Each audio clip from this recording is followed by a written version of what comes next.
So longtime viewers of the channel probably remember my Hakko 808. It is a desoldering gun. What a desoldering gun is, there's a little tip right through there. You put the pins in, you pull the trigger, it makes that sound because it's plugged in.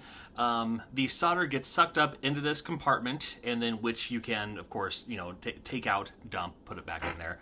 A wonderful device. Unfortunately, they don't make these anymore, and this has been on its last legs for quite a while. It does still work to a capacity. You pull the trigger, it wants to suck in, you change the filter, that seems to get the job done for a little bit, but it doesn't have the same power like it used to have. I've used this thing so much since I picked it up several years ago.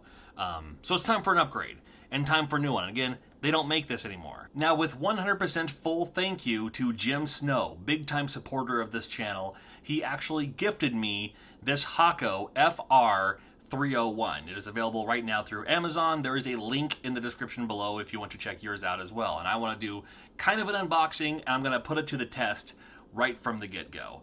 This is the next step up. You can't find the Hakko 808 anymore, but you can find this. It does the same thing, looks a little different, but has many of the same features as it looks like. And it also comes pre-equipped with not only this cool carrying case, just in case you want to do some desoldering on the go, I guess. There's more to it than just the desoldering gun too, and we'll open it up and check it out. So when you open it up, here's what it is. You got your instruction manual, always cool to hold on to. Make sure you keep that handy. You have the gun itself. I mean, I guess we could start with this. I mean, this is what you're really getting it for. Again, cool design. I like the finish on it because it has not really a texture, but it just has that kind of material that feels like it's not going to slip out of my hands. You know what I mean? Convenient trigger as well. I love that too. So it doesn't feel like it's going to slip out, and that's very, very important for me. And I have psoriatic arthritis, and I can still pull the trigger just fine. Nothing wrong there. It does look a little bit more compact, which I'm okay with as well. There's a temperature knob down here, very important because you don't want to fry your circuit boards or anything like that. And then here's the compartment here. I thought this was a neat feature. I like this part. Where before it was just a spring that you have to hold down, pop it in, and then the spring pulls it back up.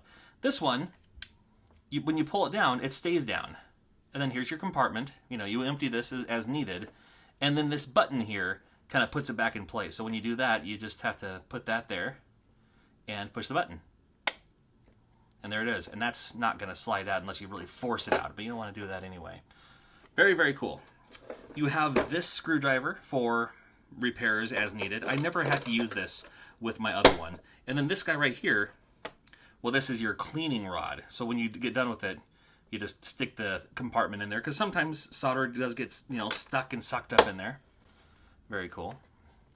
While we have this out too, here you have the filter right on the other side, right?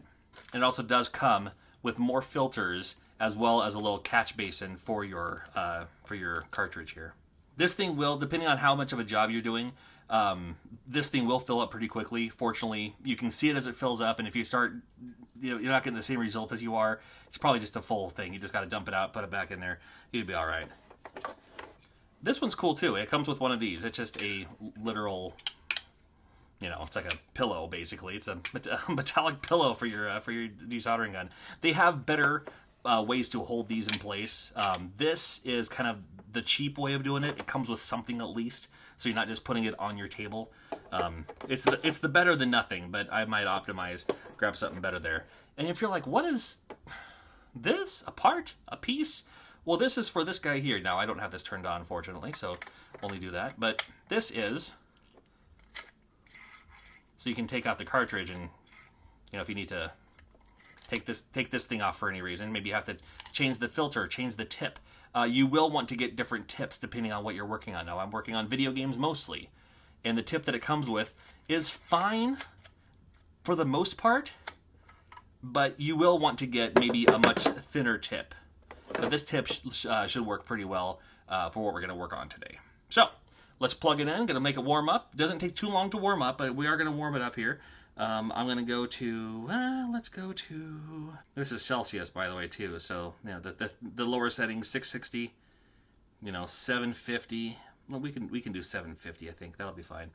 This thing will warm up pretty quickly. We're going to plug it in, put it to the test. Like I said, we're going to desolder the ROM chip from a Sega Genesis game, and we'll do it right now. Another thing I didn't point out is on the very, very back of this is the on-off switch. I didn't have that. The other one was, if it's plugged in, it's on. This one, now it's turned on. And also important to point out that at the very, very tip of it, the very, very front, when you first get one, the tip is sealed. There's no hole. Well, there is.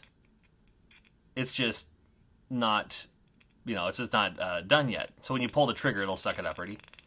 3, 2, 1. Eat. There we go. And from there, we can take our Genesis thing. Now, all I'm doing is removing this chip right here. I'm going to leave everything else on here. I'm doing this for a personal project. I'm going to remove this. That's all I'm going to do. Genesis game's very, very easy to deal with. And this is, we're just going to do this line here, and we're going to use this new Hakko FR-301. And I'm looking forward to it.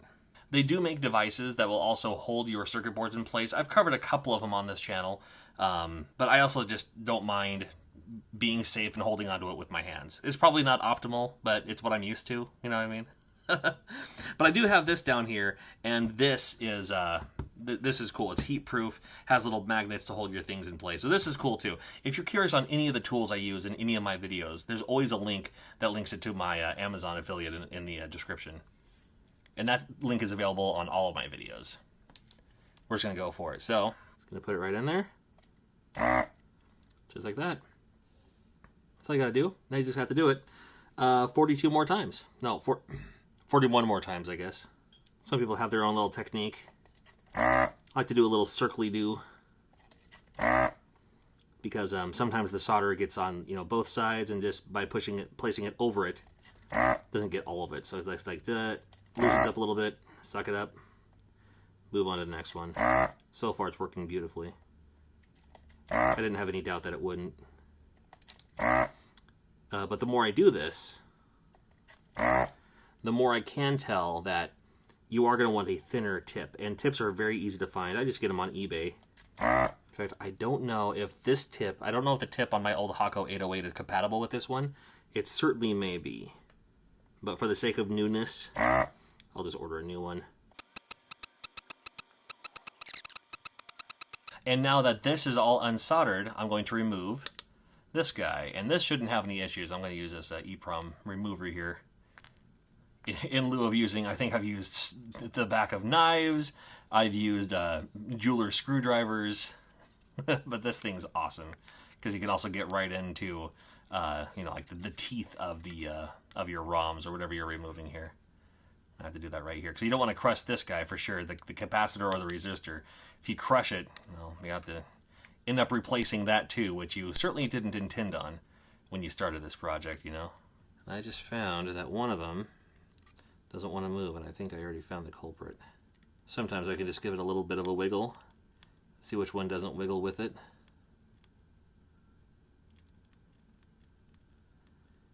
It looks like they're all wiggling. Oh, all but one. Keep your eye on this guy right here. See that? Doesn't want to dance. That's right. We have ways of making you dance. Just like that. Ta-da! And then when that's done, sometimes I'll go through and just hit the top of them. There's sometimes some solder left over on the other side of the board. Because I want these to be as clean as possible. I have a full playlist on how to make repros and hacks and stuff like that too. But after I do that, I like to look through into the light source. I have my light back there. And I just want to make sure that every hole is as clean as humanly possible. Because I don't want any room for error when I start putting pins in there. Because if there's even like a little bit, like you can kind of see through it, but not really. I still want to clean it up because sometimes I put the rest of it in there and then the pin still gets bent or whatever. And these pins on these EEPROMs, these little guys right here that are sticking up the teeth, very fragile. If you bend them a couple of times, they're apt to just break off. Not a good look. This looks pretty good. I'm happy with this. I know the focus was talking about the new Hakko FR-301, but I will go ahead and put the EEPROM right in there. Ta-da! And then I just need to solder it in place, and I have a soldering iron. That's going to be fine. I don't mind about that. As soon as I solder it in place, this project is good to go. I do need to tape the window, though. In conclusion, what can I tell you about the Hakko FR-301? Is it worth it? Well, you're looking at about $250. $250 for this guy. It's a pretty big chunk of money. So if you're going to use it a lot, if you're doing a lot of things with computer restoration, electronic restoration, the kind of things that I do when it comes to making like repros using old boards that hopefully no longer work. I hope you're not actually destroying perfectly working games to get other games to work. If you do, that's fine. They're your games. Just consideration, please. I'm not going to judge. Depending on what you're doing. In fact, if you're doing that to make money, $250, it might pay for itself. I don't exactly know. Now, I was using this guy for a long time. It's a $10, again, through Amazon, link in the description below. It's a little pump, and it works really well. Actually, in my video review of this, I was like, it works a lot better than I expected, because this pump is literally, you plug it in like that, and then when you pull the trigger, it sucks up the solder into this channel here. So even though it's kind of analog by design, it gets the job done. And for $10, it's not bad. It actually works pretty well if you're just doing a few things at a time. But again, you saw how many pins this was. The Sega Genesis game, that was 42 pins. Doing this 42 times. And if you still have something that's hooked or caught or didn't suck up all the solder and you got to do it again and again and again and again, oh, it might add more time and effort than you originally anticipated. Kind of hard to see in there, but you can see a little bit of the solder that got sucked up, and that will add up after a while if you're doing like multiple things all at once. So make sure you keep this as clean as possible too. So, of course I love it. I absolutely love it. I can't thank Jim Snow enough for hooking me up with one of these. He also bought one for himself too, because he was inspired to start doing his own projects by watching this channel. So he got one for him. He got one for me. Jim, thank you so much. I'm speechless. But I wanted to do a quick review on this thing too, just because this is out there. They're out there. And they have other devices like this that are out there. I did a review on one of them that was $50 and didn't work at all because it used Chinese electronic conversion or something like that. They're like, oh, it works great. You just have to have the Chinese to American converter. It's like, well, then it doesn't work great. I want something that works out of box. Start your projects immediately. I don't want to get something and then have to get a converter, then a translator. It's like, nah, just does it work? Yes, perfect. And that's exactly what this is. Again, $250. It's up to you. But I do have links to the things and the tools that you saw in this video. And I thank you for watching, and you're going to see a whole lot more of this in the very near future. So thank you, and if you're curious on yours, link in the description below. Thanks for watching.